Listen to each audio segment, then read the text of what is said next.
Hello बच्चों, कैसे हैं आप लोग। बच्चों, डर लग रहा है। एग्जाम्स पास आ रहे हैं।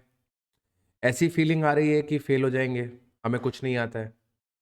तो बेटा मैं आपको बता दूं कि ये जो फीलिंग है वो सब बच्चों को आती है। इवन जो AIR स्कोर करता है वो भी इस फीलिंग से गो थ्रू होता है। द थिंग इज कि आपको ये रियलाइज करना बहुत ज़रूरी है कि CA जैसे एग्जाम में 100% सिलेबस पे कमांड कोई भी नहीं कर सकता। ऐसा नहीं हो सकता कि आपको 100% सिलेबस टिप्स पे आ जाए। ये 11th 12th नहीं है, ये CA फाउंडेशन नहीं है जहां पर आपका सिलेबस बहुत लिमिटेड है। इंटर लेवल पे हैं हम लोग, और अगर आप फाइनल लेवल पे हैं तो दोस्त समुंदर है। बहुत ज़्यादा सिलेबस है, कोई भी बच्चा 100% कवर अप नहीं कर सकता। तो पहली चीज़ अपने दिमाग में डाल लो कि अगर 100% नहीं हुआ तो ये नॉर्मल है। अब एक रियलिस्टिक अप्रोच लेते हैं। आपका 100% का सिलेबस है, उसमें से आपको 70% सिलेबस अच्छे से आता है। तो आप ये जो लास्ट 10 डेज रह गए हैं, अपने उस 70% पोर्शन को अच्छे से ब्रशअप करो। जो 30% आपको कम आता है या आपको नहीं आता है, ये अब वो टाइम नहीं है उसको देने का, निकल गया वो टाइम। जो 70% पोर्शन आपको अच्छे से आता है उसको आप ब्रशअप करो, और कोशिश करो कि उस 70% में आप कम से कम 80% मार्क्स स्कोर करो। ये पॉसिबिलिटी है अगर हमने 70% सिलेबस अच्छे से कर रखा है और उसमें हम 80% स्कोर कर लेते हैं। दैट मीन्स कि हमारे 56 मार्क्स बनते हैं। मैं कहता हूं आपने नहीं 80% स्कोर किया, आपने 75% भी स्कोर किया तो भी आपके 50 नंबर बनते हैं। तो दोस्त, ऐसा नहीं है कि तुम फेल हो जाओगे। द थिंग इज कि आपको पॉजिटिव रहने की जरूरत है और पॉजिटिव माइंडसेट के साथ पढ़ने की जरूरत है। इस वक्त अगर आप नेगेटिव चीजों को सोचोगे तो जो आपके पढ़ने का टाइम है वो आप वेस्ट कर दो।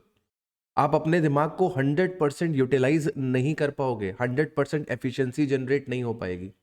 तो इस वक्त आपको पेपर में क्या होगा, मेरा रिजल्ट क्या होगा, उसके बारे में नहीं सोचना है। आपको बस ये सोचना है कि मुझे कितना सिलेबस आता है और मैं उसे कितनी जल्दी रिवाइज कर सकता हूं, कितनी बार रिवाइज कर सकता हूं, ये आपको देखना है। जो 30-40% सिलेबस आपको नहीं आता, उस सिलेबस में मेरे बच्चे ऐसा तो हो सकता है ना कि तुमको 20% नंबर मिल जाए। गिरी हालत में 20% नंबर तुम स्कोर कर लो तो 30 में से अगर तुमने 20% स्कोर कर लिया, मतलब तुम 6-7 नंबर तो वहां पर भी स्कोर कर लोगे। दैट मीन्स 70 में अगर तुम 75% भी स्कोर कर रहे हो और 30 में तुम 20% भी स्कोर कर रहे हो, तो दोस्त तुम फेल नहीं होगे। सबसे पहले इस चीज को अपने दिमाग के अंदर बैठाओ। ये वो टाइम है जो या तो आपको बना देगा या तो बिगाड़ देगा।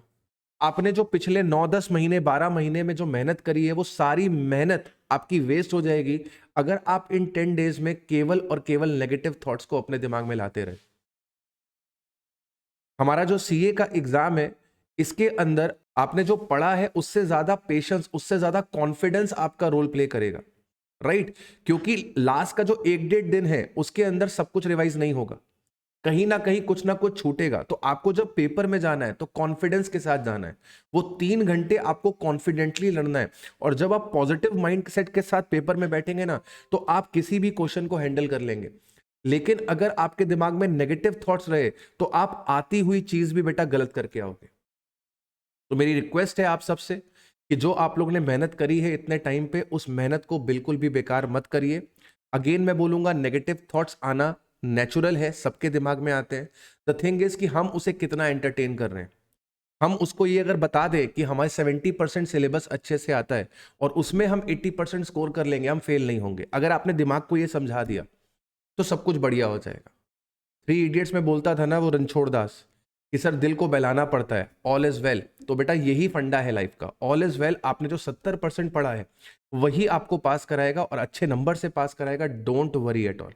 दिमाग में हो सकता है थॉट आ रहा हो कि मैं पेपर नहीं दूंगा, मैं पेपर छोड़ दूंगा, मैं अगला अटेम्प्ट अच्छे से पढ़ के दूंगा। तो मैं बता दूं दोस्त, जब तुम May 22 वाला पेपर लिख रहे होगे ना, तो तुम फिर से सेम सिचुएशन में होगे।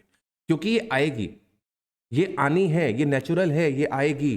तो अटेम्प्ट ड्रॉप करने का अगर सोच रहे हो ना, तो ये दिमाग बिल्कुल ठीक ठिकाने पे ले आओ। इस आइडिया को दिमाग से बिल्कुल ड्रॉप कर दो कि तुम्हें अटेम्प्ट ड्रॉप करना है। ड्रॉप बिल्कुल नहीं करना है। लास्ट के 10 डेज रह गए बेटा, जितना पढ़ा है उसको ब्रशअप करो। मल्टीपल टाइम्स ब्रशअप कर सकते हो तो मल्टीपल टाइम ब्रशअप करो। कॉन्फिडेंट रहो, ये वो टाइम है, कॉन्फिडेंट रहो। अगर आप कॉन्फिडेंट हैं तो बिलीव मी, आप पेपर क्वालिफाई करेंगे। 100 नंबर का पूरा पेपर अटेम्प्ट करके आओगे, पेपर छोड़ के नहीं आओगे, कसम है तुमको। 100 नंबर का पूरा पेपर करके आओगे, कुछ भी लिख कर आना, कुछ भी लिख कर आना, लेकिन लिख कर आना। 100 नंबर का पूरा पेपर अटेम्प्टेड चाहिए मेरे को। अगर आपने 100 नंबर का पूरा पेपर अटेम्प्ट किया, आई कैन प्रॉमिस यू कि अगर आपने थोड़ी भी पढ़ाई करी हुई है ना, तो आप 40 नंबर तो लेकर आओगे, 40 नंबर आप लेकर आओगे।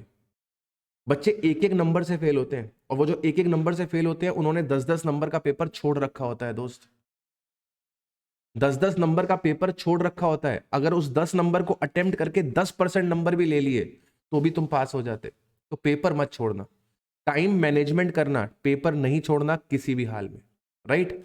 चलिए वापस से लग जाइए पढ़ने। मैंने आपके 5 मिनट्स वेस्ट किए, मुझे उम्मीद है कि इस 5 मिनट्स ने आपको कुछ ना कुछ पॉजिटिव एनर्जी दिया होगा, जो कि आप अपने एग्जाम्स में यूटिलाइज करेंगे।